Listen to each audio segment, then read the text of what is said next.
Welcome back, all our 40k fanatics out there. I'm DJ. And I'm Lane. And we're here with Tim's Nation bringing another Warhammer 40k battle report. I know I said I was done playing the Crons last week. I know I said it was the last list. But I'm not lying. It is the last list. I kept it exactly the same. But after a very, very strong game into Imperial Guard, it felt worth trying again. And when I say strong game, it's not just the factor of like, oh, wow, these things did well. I was able to cover the board well. I was able to play secondaries, play the primaries. There was a lot of good tools that it's funny. Because there's so many characters, it feels like every time I'm figuring out something new little with the list, like the Catacomb Command Barges and their plus OC value. So it gives it giving another try. So Lane brought some angry golden boys with him today. Listen, here's the thing. If he wants to bring all these characters, I am also going to bring some characters, by which I mean 6-man brick of Alaris Custodian Terminators, which I'm going to split up, and we're going to go out and have some one-on-one honorable combat with these Necrons. We're going to fight these characters one-on-one if that's the way we want to do things. So we'll see how it goes. I almost feel like you're not allowed with this list to say, oh, I'm going to split up some characters. No, you're going to unleash the lions. I will be unleashing the lions. Own it. Yes. But yeah, so this will be interesting. On some aspects, I think Lane is trying to build an army just to beat me up. This is what you want. Is this what I want? Yeah. And in that aspect, too, there are a lot of things that could beat me up in this list. I'm not as scared of the bikes as I was before because of single target models. They're still very threatening. They can still do a lot of damage and pick up. And I mean, in a lot of ways, you can go single bike, and still have an efficient damage output. But at the same time, what's also interesting, all of my models are basically your stat line. Yeah, there's got a lot of invuln saves. So you're going to have to deal with my invuln saves. I'm going to have to deal with your invuln saves. Good thing is most of my weapons will put him on his invuln saves. Those weapons just need to get to him because a lot of my stuff is combat. All right, enough said. Let's talk about the list. Lane, show us your golden boys. All right. If you want to know more about the individual data sheets, the detachments, the special rules, the enhancements, and how we plan to use everything, please check out our separate army videos where we go through that in great detail. But for now, there's a quick rundown of what we've got. First of all, when you say golden boys, you mean golden boys and golden girls, because we definitely have some sisters in here today. But this is exactly 2,000 points of Adeptus Custodes in the Alliance of the Emperor detachment. Starting off, we do have a Knight Centura. We have a Shield Captain in Alaris Terminator armor, and he does have the superior enhancement, or superior creation enhancement. We do have Trajan Valoris. He's going solo today, not joining any units. He's going to do some damage by himself. And then we've got 2 Shield Captains on Dawn Eagle jet bikes. One has the Presidius enhancement, who will be going by himself, and then we will have the other one with the Admana Mortis enhancement, going with the 3-man jet bike squad. We do have a Rhino today for the sisters to ride around in. They're borrowing one from their sisters in the Adeptus Sororitas. So we get a black and red Rhino today. We do have some Alaris Custodians, of course. I do have a 6-man brick of the Terminators and a 2-man squad of the Terminators. 2 3-mans of Venatari Custodians. Nobody's really WYSIWYG today. Everybody's using spears, so the Venatari have lances. The Terminators have axes on their models, but we're using the spears today. I just need that AP too. And then we do have a 3-man of the Virtus Praetors. The Virtus Praetors, the jet bikes, have the salvo launchers on them. I have a 9-man squad of the Vigilators, the girls with the great swords. And then we do have a 4-man of the Witch Seekers, the girls with the Flamers. DJ, what are you bringing today? All right, so I'm going to do everyone a favor here. For my list, I'm only going to tell you the character units that I'm bringing today. This is my Awakened Dynasty all-character build, which basically I'm going in the Awakened Dynasty for one stratagem, and that's the one that lets me resurrect a character. For this list, we have the Silent King, 2 Catacomb Command Barges with Staff of Lights, totally shooting, 3 Scorepack Lords, 1 has the 4-up Feel No Pain, 3 Overlords with Tachyon Arrows, 2 Locust Destroyers with the 5-up Feel No Pain, that Nano Scarab Casket, 3 of the Plasmancers, the little bit of extra damage from those guys, the mortal wound output, 2 of Lane's best friends, the Psychomancers, love them, 2 Hexmark Destroyers, one's going to have the Veil, and Lane's actual best friend, a model that he loves so much, he actually talks about it in many of his videos. So you know he loves this model, Illuminator Xeris.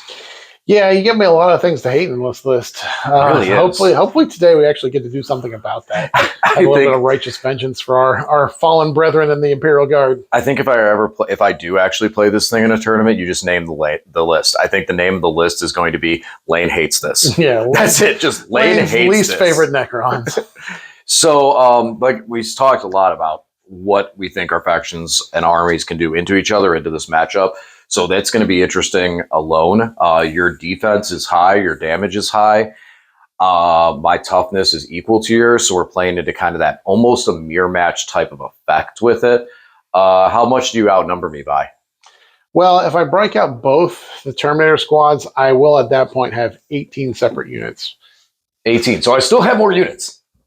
I thought you only had 17. No, I have 19 units. 19 units, 21 models. Oh, okay. Yep. You got more than me. So, For now. So, yeah, that's going to be interesting on that. And again, your Aloris Custodes, are they 3 wounds or 4 wounds?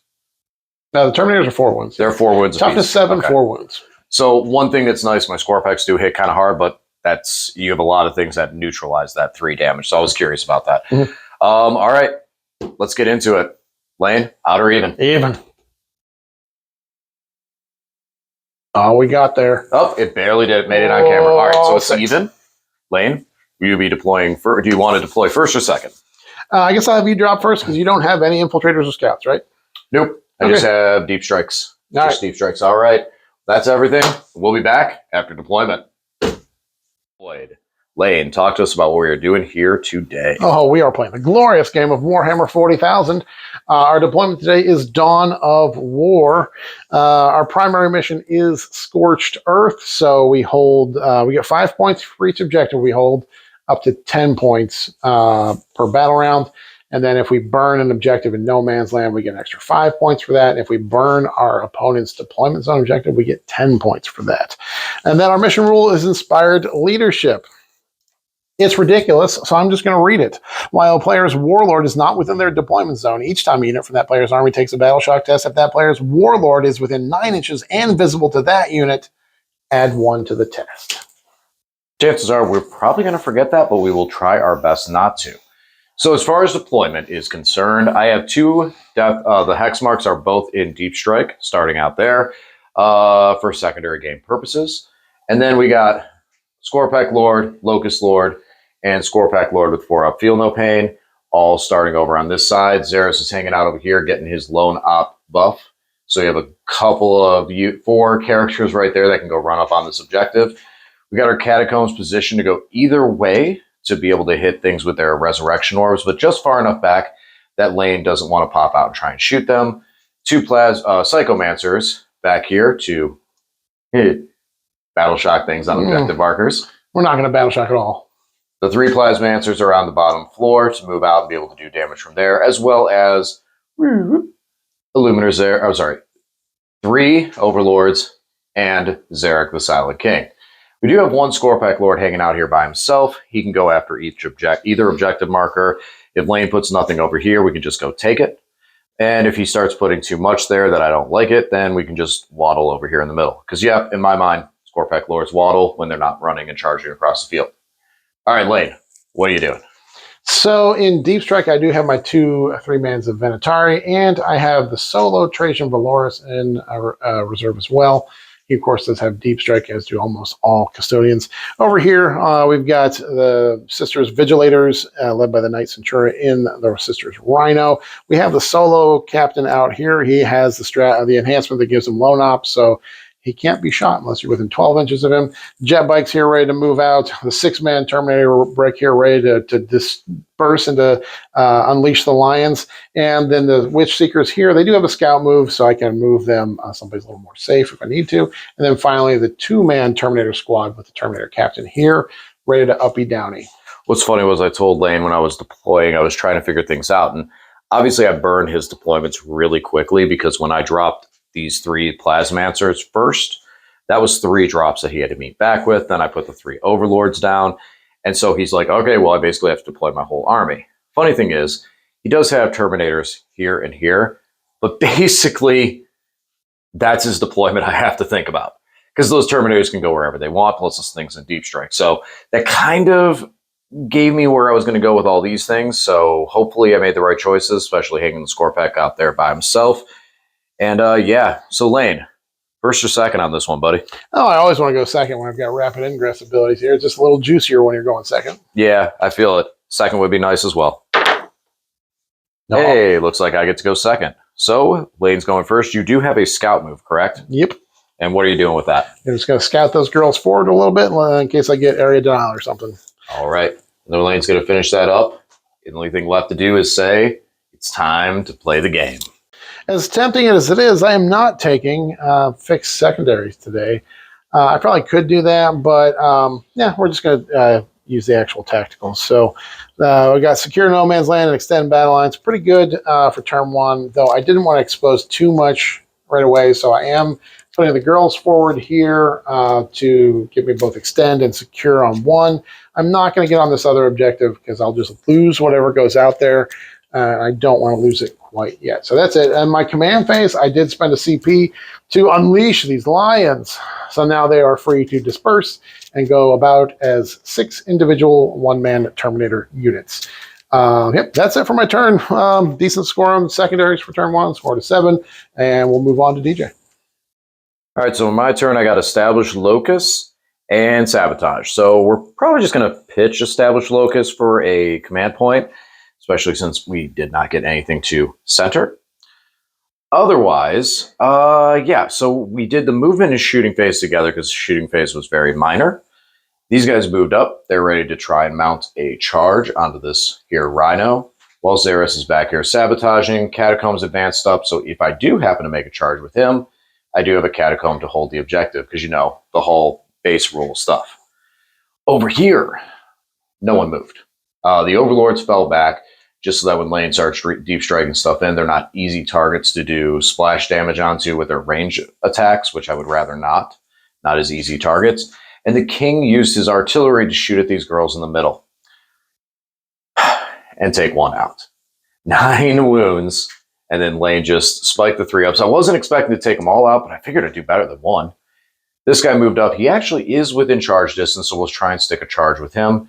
And then I moved the score pack over here by himself to take this objective, so Lane has to think about what he wants to do about that.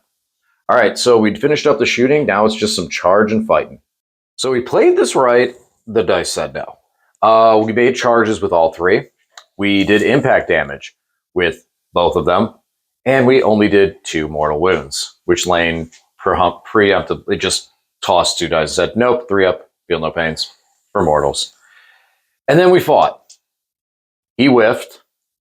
He's hit home for 6 wounds. And he whiffed terribly. So the Rhino lives. Very sad about that. However, what I was surprised by, we did make his charge. We had to spend a CP and a reroll because I really wanted to mess with the OC on this objective, and we actually just picked up the whole squad. So he's probably not going to be around much longer, but at least we knocked Lane off that objective, so we're not giving him easy primary.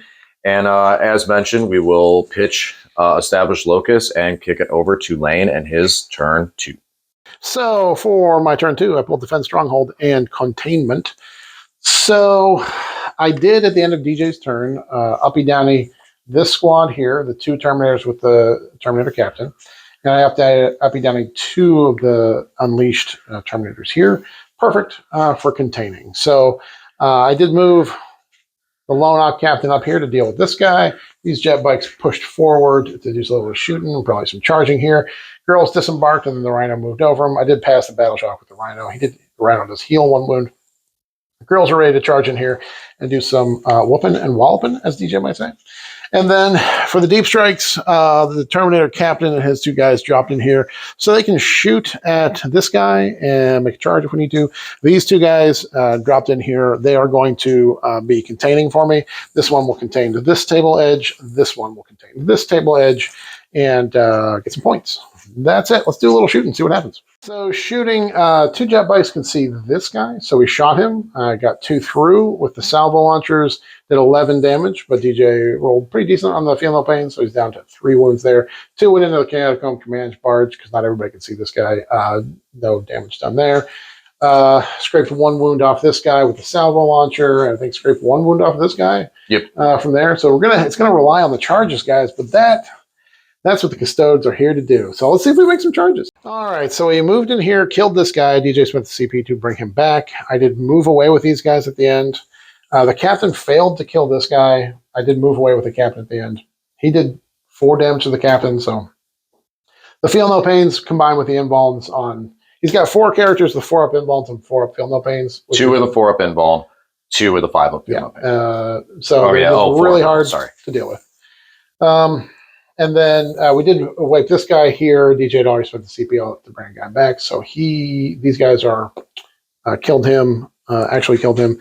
The girls kind of whiffed here. I was not 6 inches away from the bike at the time of fighting, so I didn't get their plus to hit and plus to wound. My mistake there. And just got this guy down to 3 and this guy down to 5, so not much damage there. And the swing back, because they're neg 1 to hit, they tanked a little bit. It's kind of funny because DJ says some attacks that are dev wounds, and I have more resilience to those because of a 3-up Feel No Pain to dev 1. So only 3 girls died here on the slapback. So now we'll see how it goes on DJ's turn. I did score the 6 for containment and defend strongholds pending. All right, this turn look a little better on the secondaries, behind enemy line and cleanse, and I'm actually in a point to be able to do cleanse this turn. So finished out the movement. Lane did rapid ingress some stuff, so we'll talk about that as it goes. And I did already resolve the Psychomancers for the beginning of the shooting phase, just to throw that in here too. So we'll talk about that. So we got Venatari dropped in over here, ready to mess some stuff up as Lane put. There's a big battle brewing over here, so Lane's bringing in reinforcements. The Catacomb Command Barge moved up. It's going to cleanse this objective. Xeris moved up, and so did this Catacomb, as well as Scorpec Lord, to go and charge in here and try and beat up some of these bikes. Over here, we just stayed in combat. We're going to keep fighting them. My Locust went back up to full health. He's at 6 wounds. I feel pretty comfortable over there being able to smack back and eventually take them out over time. So we'll just keep fighting them. All the way over here, this Locust Lord, I was tempted to chase, but instead he's going to cleanse. Zarek moved up, so he's going to take his shots directly into those Custodes, try and pick some of them up. And if you notice, they're battle shocked. That was one from the Psycho. And these guys got battle shocked from the other Psycho, so no stratagems are going to be used on them. For behind enemy lines, we did bring in the Hexmark Destroyer, so we'll get 3 points on it instead of the 4. Just going to do it that way and save my Hexmark with Veil. And we're going to see if we can get lucky and peel the 2 wounds off this guy with his pistols. Probably not. Strength 6 going into toughness 7. But hey, let's do some shooting. All right, so we did the shooting and fighting all into one because it kind of happened on 2 sides of the field. So shooting-wise, over here, Silent King just got tanked. Ran into the invulns, and I think we did 1 wound in total. Yeah, we did 1 wound. We scraped off. Oh, no, we got him down to 1. It was a 3 damage. 1 got through for 3 damage. Right. Hexmark, though, saved the day with his little Galactopus pistols and took out the shield captain. So that was happy. He had made up the shooting phase. Now, fight-wise, we charged all 3 of them into the bikes. We were able to pick up 2. We did a little bit of damage with him on the charge. We did tank shock to get a little more damage. And then the 3 of them combined were able to pick up 2 of the bikes. With all that being said, bikes are tough, so I'm happy with that because they do soak up some of my 3 damage. It takes 2 hits to take out a bike, so good times. 2 have left. Lane struck back and was able to bring him down to 4 on the Catacomb. And then over here, 2 damage onto the Scorpec Lord. The girls fought first. Now that they're independent, they're hitting on 2s, but I did DJ a favor and rolled 7 1s on their attacks. And then the Scorpec Lord and Locust Lord swung back, so now we're down to 3 in a character, so that Locust Lord is going to be pretty mean next round of combat. So that is it for my turn. Pleasant surprise, this Scorpec Lord made it into Lane's deployment zone. So that means I actually do score a 4 on behind enemy lines, as well as a 4 for cleanse, getting an 8 on secondaries. Pretty nice after the first turn. And that's going to be it. We're going to kick it over to Lane, top of 3. Guys, I was going to be real disappointed if I didn't pull Assassination in this game. So luckily we pulled it. We should score the 5 for Assassination. Also, no prisoners. Hopefully we kill a few things. We'll see how all that goes. So I left the bikes here. I decided not to fall back with them. We'll see how that goes, see if I'm punished for that. Trajan moved up. He's going to tangle with this guy. If I do kill this guy, then he's dead because he was already resurrected once. The girls failed their battle shock. but they did pass all their desperate breakouts. They fell back into the Rhino. The Rhino's here to, fire a 100 killer missile at this guy. Maybe do something. Maybe do something. I don't know, guys. Maybe they'll do something. Venatari came up to tangle with this command barge. Venatari jumped out here to, I don't know, maybe do something with this command barge. Maybe go with this guy. These two Terminators stepped over here, and they're going to start blasting at the hex mark. I did go Overwatched here, but the Overwatch didn't do any damage because he is wounding me on 5, so he only had 1 wound, and I saved it. He only had the shield captain in him. That was it. He's spent now. Yeah, that was enough. That was enough. He made his points. Right. These guys step forward. I think they're going to have like a 7 to 8 inch charge over here, trying to get into there. And I did deep strike one guy. These guys couldn't make their advance to get on the objective, but I did deep strike one guy there. And yeah, that's the business. So that's the moving, very movement full. We're gonna do a little shooting and see if we can make a difference. So we did manage to kill this guy in shooting. The hunter killer from the Rhino missed, but these Venatari, because he was touching the terrain here, were able to shoot him and kill him. DJ spent the CP to reanimify. These guys were able to kill the hex mark. Although I didn't do it with the first one, so the hex mark gets to shoot back once. So he did scrape 2 wounds off of this guy, but we did finish the hex mark off. Then what happened? Oh yeah, these guys did shoot at the Psychomancer, and did finish him off. These guys did shoot at this guy, and to be fair, Lane literally said when he pointed over there, I was like, "Oh, you shoot at the king." He's like, "No, the Psychomancer. Any chance to destroy a Psychomancer?" The most important target in my opponent's army is the Psychomancer. So, and then just scraped 1 wound off here because the guy's got a 5-up feel no pain, and he rolled some 5-ups. So that's it for the shooting. We're going to do some charging, see if we can make a difference here. So for the fight phase, I charged the Rhino in here and tank shocked. On the 9 dice, I rolled 0 5-ups, so no mortal wounds done there. And then, of course, he slapped back and picked up the Rhino. Girls hopped out here. Then over here, the Venatari slapped into this guy. Got it down to 1. That's nice. You'll reanimate a little bit, but not too much. Here, we did survive. We took some damage from Xeris, and in return, only did 2 wounds to him, so he'll probably reanimate to full. Trajan popped off his 12 attacks. I did reset it for a CP too, so he still has it. But yeah, we're only it doesn't really matter. This is Necron, so he's got 4-up Embalm and a 4-up Feel No Pain, so he tanked a lot of damage and only down to 3. Over here, these guys did make their charge, rolled a 9 on the charge, got in there, finished that guy off. The Venatari came in here, finished off this command barge. Just barely to the wound. DJ even CP re-rolled the last failed save. And did use the resurrection orb off of it before it died at the end of the charge phase to give the Scorpack Lord back to full health. So that's another reason why he was able to survive that. Yep. So that's it. Did kill a few characters, so that's kind of good. Still 10 on secondaries. Yeah, I got 10 on secondaries. So yeah, we'll see what happens on DJ's turn. We need to secure no man's land and storm a hostile objective. So the hostile objective we're going after is going to be this one with the Silent King. Going to crash into him. Big old king. For this turn, we also, we brought the king out. He's going to go fight over there. We advance this Overlord to start trying to make some moves onto that objective. The Overlords are kind of tough. And since a lot of the damage over there is 2 damage, I reduce it to 1 damage. Pretty good. The Overlords over here are moving up. We still hold our home. And we're getting ready to bring another Overlord there. So if I need to, the Silent King can leave and the Overlord can hang out. Shooting-wise, probably go at the Venatari over here. And then we're going to shoot these Venatari here with quite a bit. The Catacomb fell back at the end. Moved up here, used his Resurrection Orb on this Scorpack. So we got him back up to 6. And Xeris stayed in combat. He's going to continue fighting. Move this Scorpack Lord across to go into Trajan to bring some help to his buddy.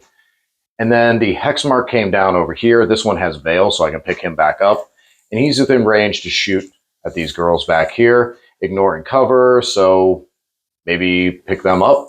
It's actually really good stat line for what he's shooting into. So he really could do some damage, probably leave him with just the character maybe.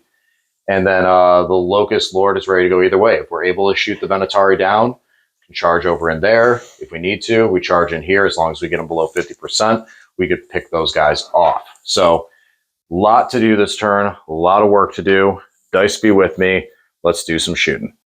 Shooting, we did do some pretty good damage. So Venatari are, well, gone. These guys shot in. Oh, you know what? I forgot to even shoot the Silent King's artillery shots, not that it was needed. So these guys use their ability first. So the Venatari to do some damage. So if the Venatari ran away, at least I would do some damage that stuck. They ended up getting 7 mortal wounds out of 12. And then we were able to shoot down. Took all 3 because roll 2 twos to hit, or roll 3 twos to hit, roll 3 twos to hit, roll 2 out of 3 twos to hit, and then was able to finish off the last Venatari, which allowed the hex mark to shoot down here. And as predicted, finished off the girls and put 1 wound onto her. So we'll just charge in with the Locust Lord and go and smack over there. As far as in the center, we started shooting tachyon arrows there, tried to get Lane to bite and jump away with these guys. He didn't, so 2 tachyon arrows out of 3 are spent. And then Xeris finished off the remaining 2. 1 tachyon arrow picked up a dude. So all that's left now really is to charge. We're going to bring Zarek into the middle, try and fight these guys. And going to bring a Scorepack Lord over here to give a hand to Trajan. Hopefully do some work over there. All right, let's charge. To start things off, Lane did use his ability that gives him -1 to reduces all the damage directly down to 1 for that guy. And so, I spent a CP to reset it, so he does have that again. Yep. So we did pick up the squad with the Overlord and Silent King, taking the objectives for one of our secure no man land targets, and left it down just a character with 5 wounds left. And then over here, well, we charged in. We didn't do much on the mortal wound damage. We did smack, so Trajan is down to 3. So that's a good thing to see, is that he's in a good kill range. And then over here, we did not. We rolled terribly and didn't pick her up. I didn't swing back here. Oh, he gets a swing back. 2s. He's T5 or 6. T6. T6. You got 1 AP 2 damage. Oh, take 2 damage. 2 damage. Feel the pains. Takes 1. Okay, so he'll be down to 5 wounds. And then over here, just kind of, we did nothing. I did nothing into him. Xeris did nothing into him. He did nothing into Xeris. So we did just a stalemate there. Very, very even exchange. Yeah. Oh, Trajan did pick up my Scorepack Lord, the one with the Feel No Pain. So that one's gone. So I just have the 1 Scorepack Lord left alive in this list. But yeah, I will get 9 on secondaries because I did score Secure No Man's Land with the Catacomb passing its Battle Shock.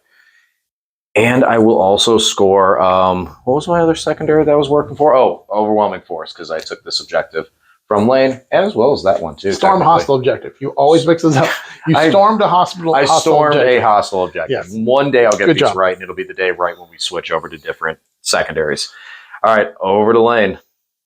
So for this turn, I have behind enemy lines and recover assets. So I did up downy 2 Terminators that were over here at the end of DJ's turn, and Trajan just stayed there. You know, he can just take it. He can take it. He's definitely going to survive. No harm will befall him. She fell back past her battle shock. She's all good. I used the captain ability to have the fallback, shoot, and charge thing for free with these guys, so they fell back and they will shoot and charge. And then this Terminator captain, he's so brave and so bold. He's cool. He's just going to stand there and just be cool. This Terminator is going to recover assets. This Terminator is holding this objective here. And then this Terminator is recovering assets in No Man's Land, and this Terminator is recovering assets in DJ's deployment zone. And those 2 Terminators dropped in there. They can't see this guy to shoot him because the intervening terrain there, but they will both get the opportunity to make a 9-inch charge. Yeah, that's it. On to my shoots. So here we charged into the Psychomancer. I really wanted to kill this guy more, but if I charged in here, Xeris could have heroically intervened and done some damage to me there. So what we did instead, we charged the Psychomancer. That way we're OC4, he's OC4. I was really hoping, it doesn't really matter because these guys killed my little Terminator captain. He came back because he's enhanced with the comes back. It doesn't really change anything here. The big issue was that I did make a charge over here with one of my remaining Terminators into this guy.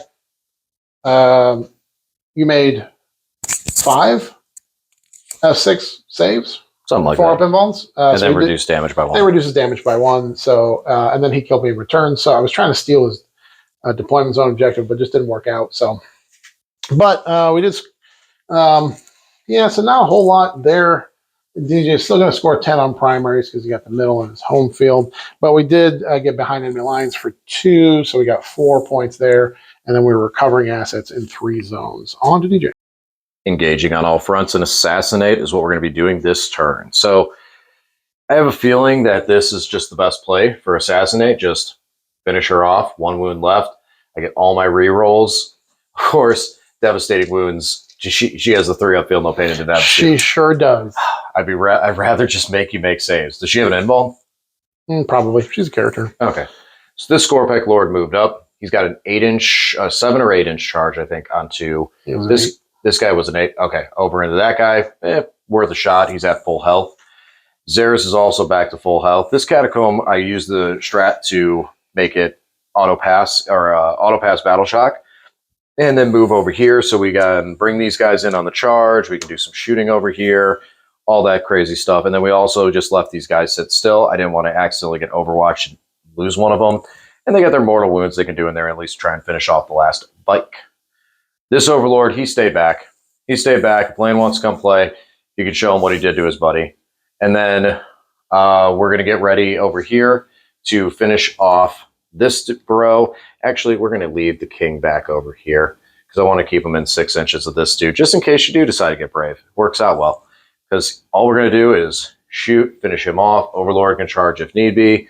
And then this Overlord is making the trudge. He's got a 6 or 7 inch charge on this guy, and that may be what we're trying to do.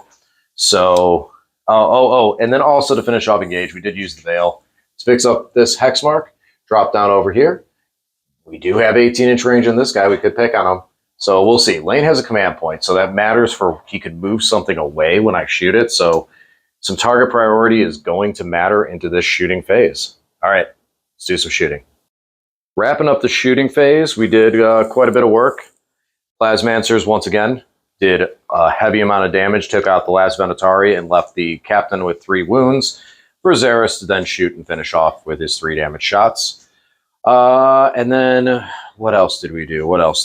Over here, we shot at him with the Silent King's artillery shots and then put everything else into that guy who's now no longer there. And since we destroyed him in the shooting phase, we elected to start burning the center objective with this Overlord. So that's a good start. Now we just have some charges. This Overlord's going to charge over there, try and snag that objective and beat those guys up. Scorpec Lord's going to charge. That's probably where I'd spend the command point to get in there and take him out, because I think that's the last dude that can pick up. Everyone else is stuck where they are. And then we're going to get our assassinate right here. Hopefully, we reroll. She goes away. Killed this guy. What's that? Oh yeah, that's right. I did and get that guy. You killed all my guys, DJ. Oh, I did kill 2 characters. You've already killed 2 characters. Well, maybe I'll get assassinated. She needs to go away too. Time to charge. And Locust Lord did good for me. Picked her up. Tough battle. 1 wound left on a toughness 3 model. We were scared. And then we failed the charge with the Scorpec Lord. And we did spend a command point for the reroll there, so we did still fail it.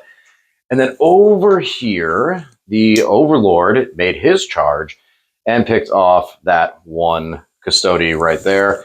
And that's it. So we engaged on all the fronts. Oh, actually, no, that means we don't gauge on all fronts with him there because now I move him out of there. Yeah, there's no real, because I can't be within 3, so there's no way to hold the objective. Oh, no, I can hold the objective from right here, can't I?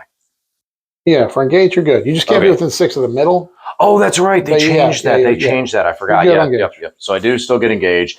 Unit there, hex mark over there, a bunch of stuff over here, Plasmancers over here. So good. We're good to go.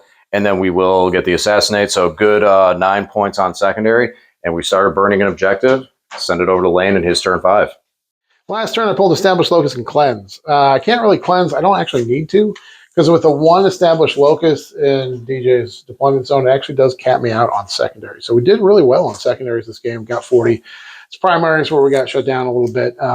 Obviously, losing this guy here, if he had survived, it would have given me another 5 points on primaries. That would be all right. But so I just stepped this guy forward. He's OC2. This guy's OC1. So we're going to start burning that objective and just forces DJ to try and kill me. So that's it for my turn. Not a whole lot going on. I guess I'll just make this a little more difficult. Move him over here. And then, yeah, there we go. All right, so for the final Necron turn, we got Area Denial as well as Mark for Death. Lane chose this Custode here, and both of the ones hanging out over here. So this Overlord turned into a Brave Boy, went out there, tossed a Tachyon Arrow and killed one, and then charged and beat up the other one. So we did get our Mark for Death. Nice. Then we decided to burn this objective and simply just charge the Hex Mark and the Score Pack over here to take this objective. We were also trying to get this for the Mark for Death. But with the impact and the swings, we actually didn't pick him up, but we did take the objective. So that was going to get our 10 for primary. We got 5 for burning this, an additional 5 for burning this, and Area Denial. Obviously, we're sitting there, sitting pretty right in the middle. Oh, and to finish this guy off, we brought the Psychomancer back, Plasmancer back, excuse me, and just let his Mortal Wounds finish that dude off with 1 wound remaining. So that's going to be it, wrapping up the game with a final score. Necrons, big 94 to a Custodes 80. So we're still giving up a good amount of points. The Lane's secondary was very, very strong, and I had to really push back. I was checking the scores and seeing that he was in the lead. But at the end of the day, it's the Necrons controlling the table. All right, let's hear about this over in the post game. We'll talk about this, talk about the Custodes, talk about this, the general character aspect, and the entire matchup. So follow us over to that battle report. And as always, thanks for watching, and we'll talk to you again soon.